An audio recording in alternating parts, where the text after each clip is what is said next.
moving here. Crazy. Crazy.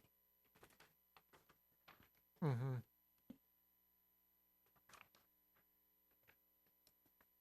You've like 30 seconds into this one, everything. I like getting them ahead of time though, so you can look at them. It was kind of interesting.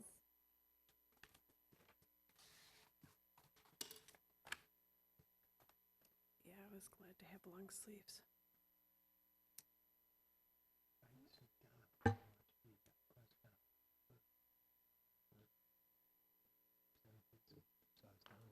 Saw him come in, but I had to get up for my meeting with Pete.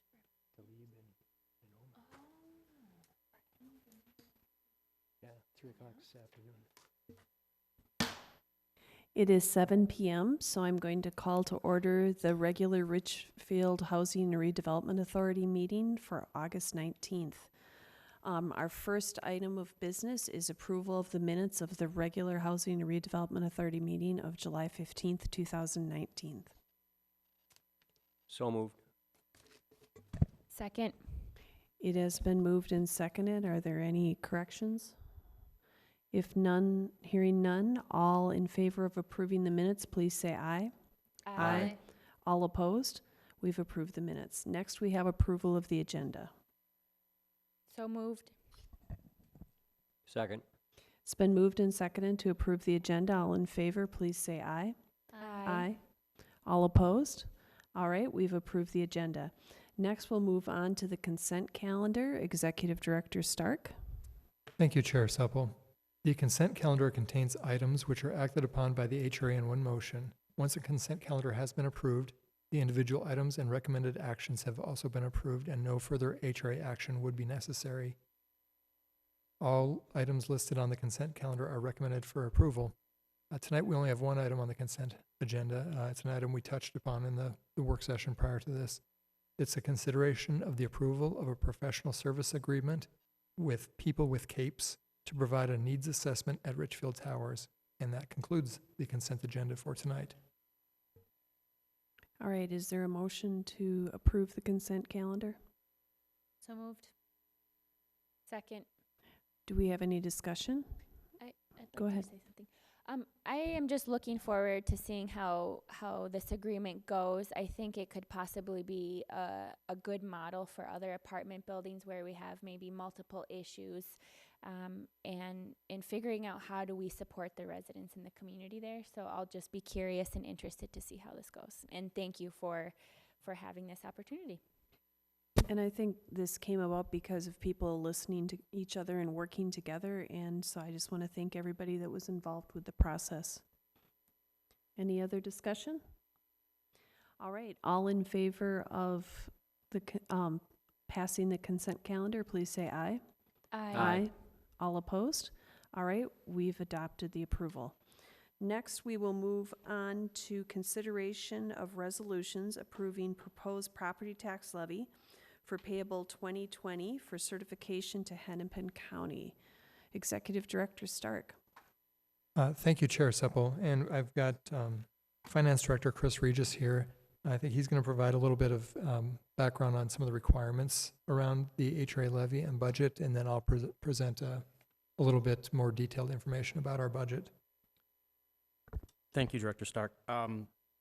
The bylaws of the Richfield Housing and Redevelopment Authority require that an annual budget be submitted to the HRA Commissioners for approval. Accordingly, the 2020 proposed budget and tax levy and 2019 revised budget are presented to you for approval. In addition, Minnesota state statutes require adoption of a preliminary tax levy for each taxing authority. The proposed tax levy must be certified to the Hennepin County Auditor by September 30th, 2019. Any amendments to the proposed budget, which would increase the property tax levy, must be made prior to September 30th of 2019. There will be no increases by law are allowed after that date. Final certification of the HRA tax levy is part of the city's budget process and will be happening in December. And the tax levy as proposed represents a 3% increase from the previous year's levy.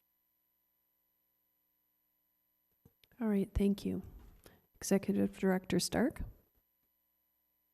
A couple of things. One is I did give you a handout of the presentation. Sometimes the numbers can get pretty small on the screen. And just to note, last fall, the HRA changed its bylaws regarding the executive director position.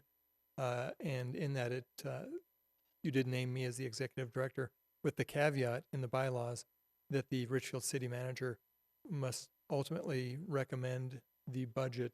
And so city manager Rodriguez is here. As far as I know, she's recommending the budget we've presented to her. Katie and I have discussed it at length. We've gone through every program in the budget. So I believe she's here in a recommending capacity as well. So I always like to start out by talking about staffing a little bit, because you see me and Julie and occasionally another person or two here. But the HRA does fund a number of people's salaries, and a number of people put time and effort into the work that you see. And so we've got all the staff that has more than a third of their salary paid by the HRA. And so it's myself, Julie, the housing manager, Melissa Paleman, the assistant CD director. I know you all know Melissa. The housing specialists, Kate Aitchison and Celeste McDermott. You probably, I know you've seen Kate doing minutes here, but they do a tremendous amount of work administering things like transformation home loans, the new home program, Richfield Rediscovered, a lot of loan programs. So they just do a tremendous amount of work. Mert Link is here. Mert, you have to wave. Mert is our accountant. And so I know you received the budgets from us, and what you got, if you were to print it out, is about a 1/4 inch thick. What goes into this is several inches thick, and Mert knows all these numbers backwards and forward. Mert is really kind of the brains behind the budget, so I wanted to thank Mert for being here and for putting all these numbers together for us. And she'll bail me out of a jam if you guys ask me a question I don't know the answer to. Latanya Dubois, our administrative assistant, and then our Section 8 staff, our multifamily housing administrator, Lynette Chambers, who is the most underappreciated person that I know. She's just phenomenal. And Cindy Velde and Talisa Parson, who work with Lynette on our Section 8 programs. So a little bit about our budget history. The HRA is a little bit unusual in how it budgets. We budget as if every project is going to happen. We assume, every redevelopment project is going to happen every year. And so in the past, we over budgeted, really. You'll see that our budgets every year, for the most part, we were spending anywhere from 44 to 70% of what was actually allocated. The last couple of years, we've been expending more. That's a function of how well the redevelopment climate is doing, and the fact that when I say we budget as if everything is going to happen, well, guess what? Everything's happening. And so that's not a bad thing. And so the fact that we're expending 118% of what we're budgeting last year, that doesn't concern me. The HRA has a number of different reserve funds. And I talked through this with Finance Director Regis, and I don't think that's something that's of concern to him either. The 2018 revised budget from last year was just short of $4 million. Our approved budget, then, we came in last year when I talked to you, we were talking about a budget of just under $3 million. That's going up significantly for the revised budget. I'll talk about that a little bit. And then 2020, we're back to just over $3 million.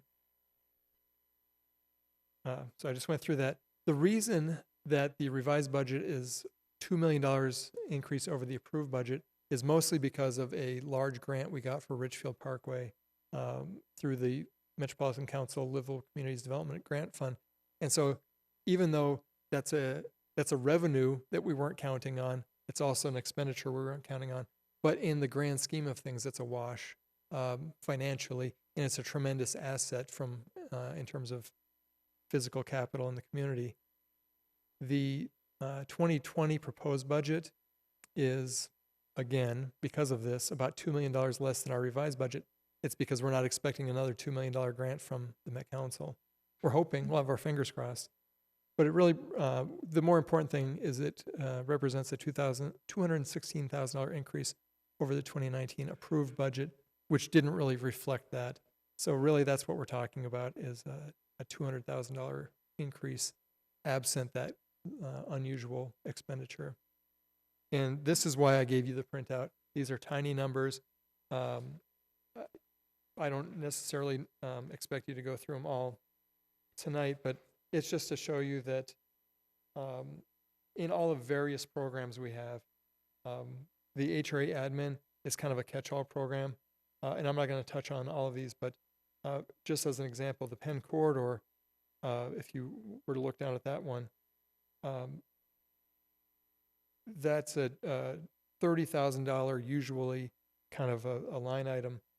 We're revising that up $10,000 this year because we're in the process of ordering new banners to go out on the light poles on Penn Avenue. The goal is to have them up before Penn Fest. There were some old banners out there. They're tired, they're worn out, they're falling apart. So that's a one-time expenditure there. Our housing and redevelopment fund, you'll see at the bottom, $400,000.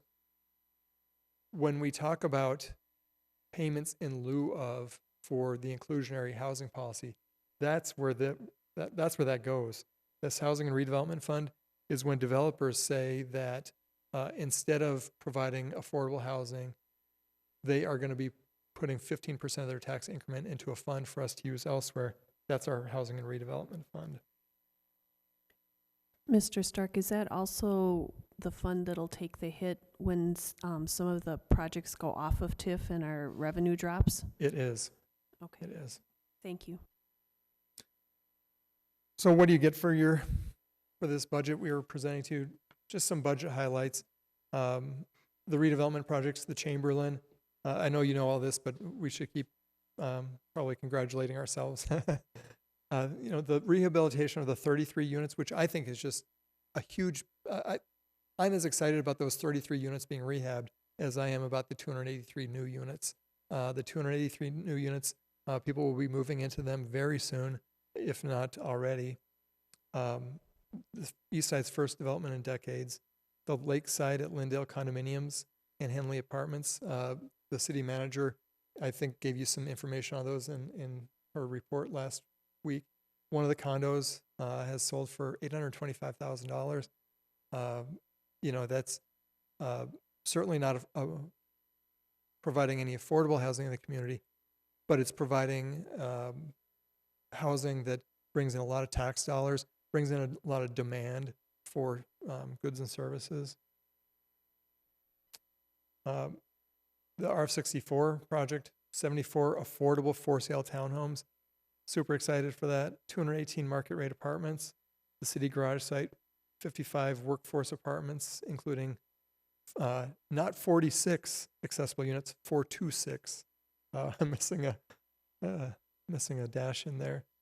6501 Penn, the bumper-to-bumper site, will be back at next month's HRA meeting, I think, with developers, a couple of developers with some proposals there. And then some new private developments that didn't require HRA involvement. And we've talked about those, the Emmy, the Novo, and Lunds. We've awarded the first 5 loans under our new down payment assistance program. We awarded the first 3 loans under the apartment remodeling program. We started a pilot program under the new rental housing support budget for evaluating the needs of the Richfield Towers community. That's what you did tonight. Sold 2 lots to Habitat for the construction of new affordable homes. One is going to have accessibility features. And some new initiatives. And some of these, I shouldn't call them new initiatives. They've been lingering around, kind of waiting for the right time. $85,000 for Lakes at Lindale pedestrian improvements, wayfinding signage, kiosks, and other streetscape improvements. I've talked to you about this, I think, for 3 years now.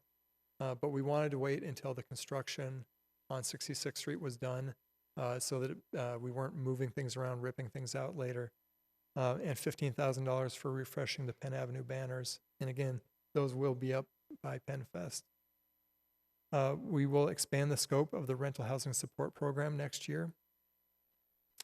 Some things just to consider. and Chair Supple touched on this. We've got some TIF districts that will be expiring, 2 of them this year, the Interchange or Galleons TIF district and Gramercy. The Interchange, 10% of their admin or 10% of their TIF goes to pay admin or staff salary. With Gramercy, not only does 10% go to admin, but 15% of their TIF goes into our Housing and Redevelopment Fund. And the same with Urban Village and Interchange West or Best Buy. You know, between the admin and the pooling to let us spend the money elsewhere in the community, that's 25% of their increment that the HRA captures and uses in a development like the Best Buy corporate campus. That's a significant amount of money.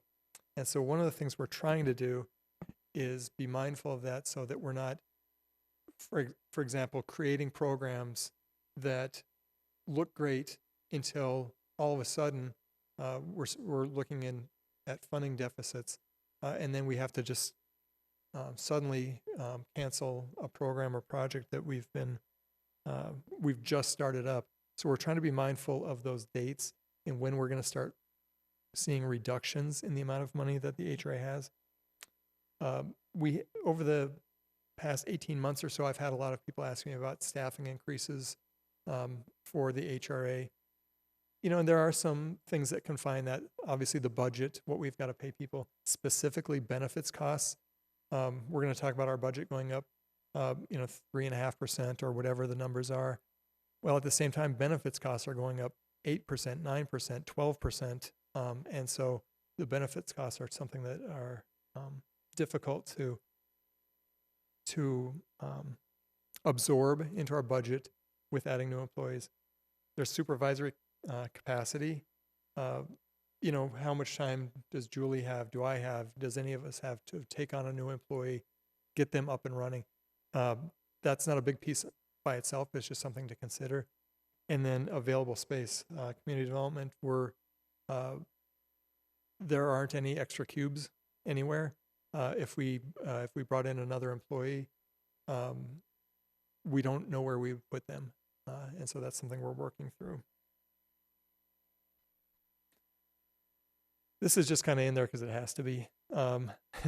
It gives you all the funding sources, the taxes. That's our levy. I'll get back to that in a minute. And I don't know, Chris, if you want to touch on some of the intergovernmental revenues or miscellaneous revenues, any of those things. I'm putting Chris on the spot. We didn't rehearse this. Well, I think the biggest revenue there you can see in 2019 is that the Met Council grant, and the taxes.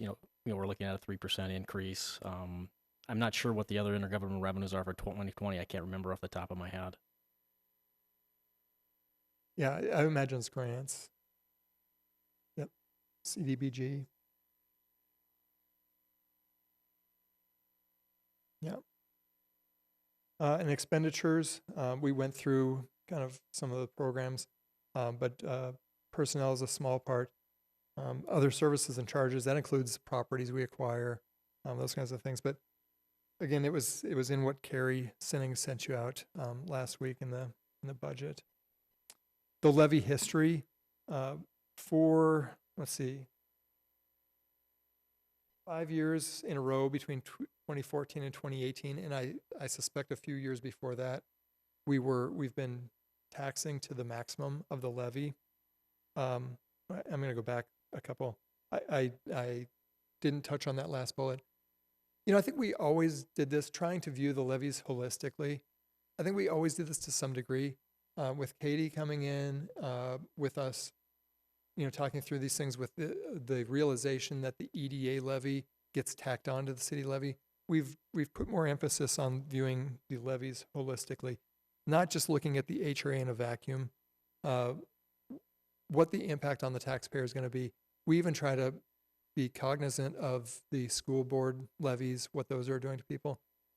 And so when we talk about levying to the max, I would say if we don't need to, and there's some concern about the impact on the average Richfield household, it's our recommendation not to go there. But we can talk about that, and that's at your purview to do otherwise. So with that, that's the presentation. And I would stand for any questions you might have. Are there any questions? Commissioner Vrees Daniels? I totally appreciate not maxing to the most amount. I just wonder, as we start kind of doing some projections as we come out towards, sorry, it's super distracting to watch yourself, to losing some of those TIF funding, would we ever consider maxing that out to build up a reserve fund or a larger reserve fund for the time when we can't be implementing the programs we want to implement? Yep, and that's something that the HRA could choose to do.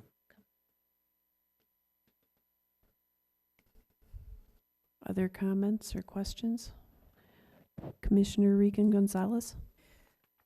So it's always so great to see how we really stretch the funds of the HRA, and I think we're doing really great things that are really helping the city move forward. So I never get tired of going over examples of all the different things that we're doing. I didn't think about this in the study session, but as we have developments that will be coming off of TIF and then the reduction of this budget, I guess that really influences kind of what I think about the inclusionary housing policy and how we might use that to help build some of those stores in a way that does make sense. So that was just one comment that I thought of.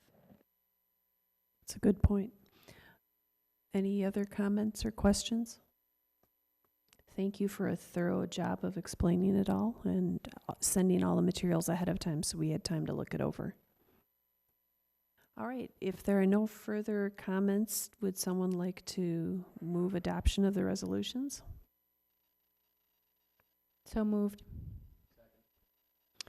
All right, we have moved and had a second to adopt the attached resolutions approving the 2020 proposed Housing Redevelopment Authority budget and tax levy and the 2019 revised Housing Redevelopment Authority budget. Is there any discussion? Or go ahead. This may not be appropriate, but I'm curious to hear what all of you think about, the potential in like 2025 of 5 years down the road, so losing that. And so are we giving up opportunity to build that slush fund? Not slush fund, but you know what I mean? I think at this point, because of the fact that we've been doing a lot of capital improvements across the budget, across the whole city, this is a place to kind of have a circuit breaker for the residents. So I don't think we should max it out. I think we should levy what we need. But I do think we need to start prudently thinking about what's going to happen in the future and how we're going to deal with that in 5 years. Other thoughts? I would agree to that too.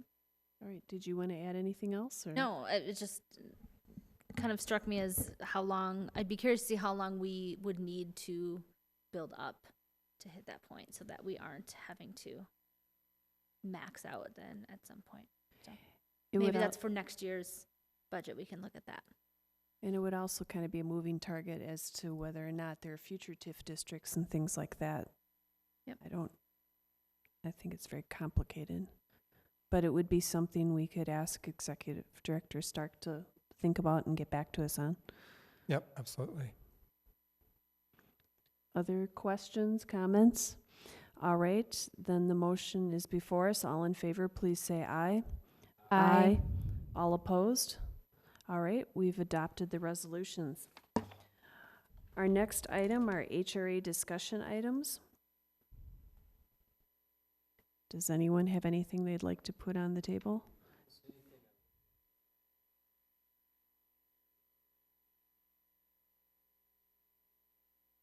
All right, anybody else? And for the viewing public, we just had a couple-hour session on housing and developing goals and things like that. That's what Commissioner Elliott is referring to. So, hearing no other items for discussion, we'll move to the Executive Director's report. Mr. Stark. Thank you, Madam Chair.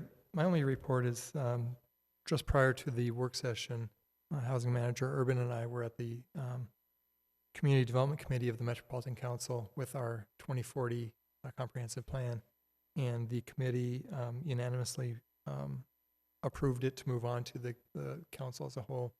But more importantly, I think 4 of the committee members spoke just very glowingly of Richfield, and specifically the affordable housing in Richfield.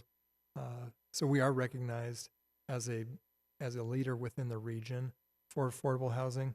And one of the things that really a couple of people touched on that struck me was there was a picture in our that went with our comp plan, like an aerial photo showing a little bit of Wood Lake with the 66th and Lindale area behind it. And they just commented on how great of a job Richfield does integrating, the natural environment with dense urban development. And so it was exciting to hear such positive feedback. Thank you. All right, then we'll move on to claims and payroll. Second. All in favor of approving claims and payroll, please say aye. Aye. All opposed? We've approved claims and payroll. Since we have no further business, we stand adjourned, and in about 2 minutes, we'll start the EDA meeting.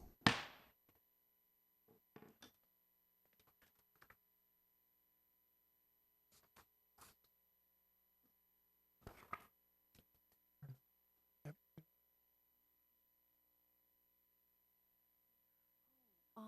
66th and what? First? Whoever succeeded Whoever's- you.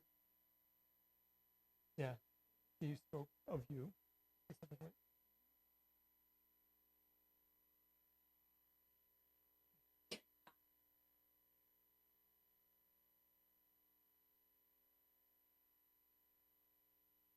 Yeah, I don't see like a listing of their names, who's on the committee.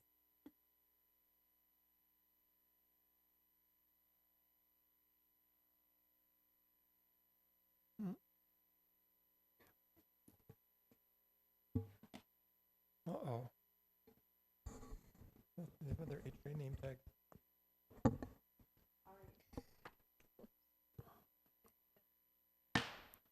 All right, thank you. At this point, we're going to call to order the Economic Development Authority meeting of the City of Richfield. It is August 19th. Thank you. Our first item of business is approval of the minutes of the regular EDA meeting of January 15th, 2019. So moved. It's been moved and seconded. Are there any corrections or changes? Hearing none, all in favor of approving the minutes, please say aye. Aye. All opposed? Okay, we've approved the minutes. Next, we have approval of the agenda. Second. It's been moved and seconded to approve the agenda. All in favor, please say aye. Aye. All opposed? All right, we've approved the agenda. Next, we'll move on to the consent calendar. Executive Director Stark. Yes, thank you, Chair Supple. The consent calendar, as I stated in the HRA meeting, does contain items which would be acted upon by the EDA in one motion, and once the calendar has been approved, the individual items would also be approved. Tonight, we only have one item on this agenda as well. It's the consideration of the adoption of revisions to the inclusionary housing policy with regards to Housing and Redevelopment Authority scattered site programs. I would note that both the City Council and the HRA also approved this. They did so in April. We've waited this long to bring it to you because we didn't feel like it was a worthy topic in and of itself to hold a meeting for. So that is the single item on the consent agenda tonight. Thank you. All right, is there a motion to adopt the consent calendar? So moved. Any comments? All right, all in favor of approving the consent calendar, please say aye. Aye. All opposed? All right, we've approved that adoption. Next, we're going to move on to consideration of resolutions approving proposed property tax levy for payable 2020 for the certification to Hennepin County. Executive Director Stark. Thank you, President Supple. Again, I would ask City Finance Director Chris Regis to provide the intro, and I'll go up to the other screen and give you a little bit of detail. Thank you. Basically, in the executive summary is the exact same one as we just went over with the HRA in the previous meeting. Again, the most important thing here is that once this is approved, we can no longer increase it. We can only decrease it after September 30th. And also, the tax levy, as proposed before you, is a 2.34% decrease from the previous year's levy. All right, thank you. Executive Director Stark. Yes, thank you, President Supple. So the good news is I've been able to keep this to one slide. The bad news is it's going to strain your eyes to look at it. But I do want to go over it really quickly. The EDA budget really is a pretty finite number of programs. There's salary and benefits, which are about $60,000 a year. The Kids at Home program, 2019 was $135,150. In the revised budget, it's $115,300, and then next year we're taking it back up to $135,000. The reason it's dipping down is because people graduate off the program or people move away and get out of the program, and so it's just a temporary lull, and we'll get back to being fully having a full participation in that program.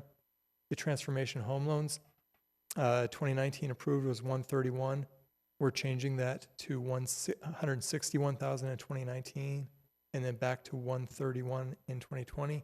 The reason that bumped up is because there were some carryover home improvements from prior years that kept kind of moving down the calendar, and we will be caught up on making some payments for older projects this year. The apartment rehab loan and grant program was approved last year at $100,000. We're keeping that stable for the revised and proposed budget. Business development, we approved that at $95,000. Again, that's keeping stable. When we talked about that last year, we talked about maybe just letting that money sit and accumulate a little bit. Maybe 2 or 3 weeks ago, housing manager Urban, city planner Melissa Paleman, and myself met with a gentleman named Rob Smoland. Rob is with the Minnesota Consortium of Community Developers. He facilitates our Open to Business program with us. But Rob has been involved in entrepreneurial development and community development for probably 30 plus years. The city has a long history with Rob. And we talked to Rob about coming back probably in October or November to the EDA and talking to us about what some options would be to use our business development funding for, now that we do have kind of a nest egg built up. So that's kind of a teaser. Professional services, that ranges from $3,500 to $7,500, just based on the legal representation we need, other professional services we need. And then just a little bit of miscellaneous expenses here and there, office supplies and those kinds of things that doesn't add up to a lot. So the 2019 approved budget was $536,000. We are seeking to revise that, moving it up by about $5,000 in 2019, and keeping it more or less flat. It would go from $541,890 to $542,070. That's got to be less than a 1% increase, probably less than a 0.5% increase. The levy covers most of that. We're recommending a levy of $548,440, which is actually a decrease from last year's levy. Again, we're doing so in light of the overall impacts on the other levies, the road repair assessments and levies that people are experiencing on their tax bill. And then we do have some other revenues listed in there. That's primarily on loan repayments from our transformation home loans, I believe, is the other revenues.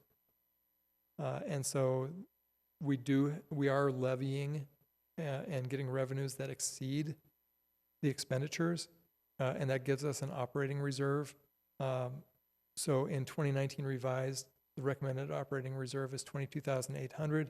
Next year, it's about 9,400. And again, because the EDA is so new, last year was our first year up and running, that we think it's prudent to keep putting a little bit of money into an operating reserve for cases in the future where there might be budget shortfalls. So with that, I would take any questions. Are there any questions? All right, Commissioner Regan Gonzalez. So my question is tied to the business development line in the open for business.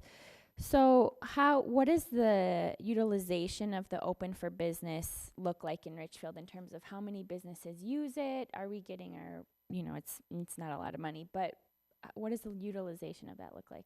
Yep, I don't have the information with me. I will get that to you. And actually what I'll plan on doing is getting it to you along with the business development update or recommendations so that they kind of, you can see how they tie together.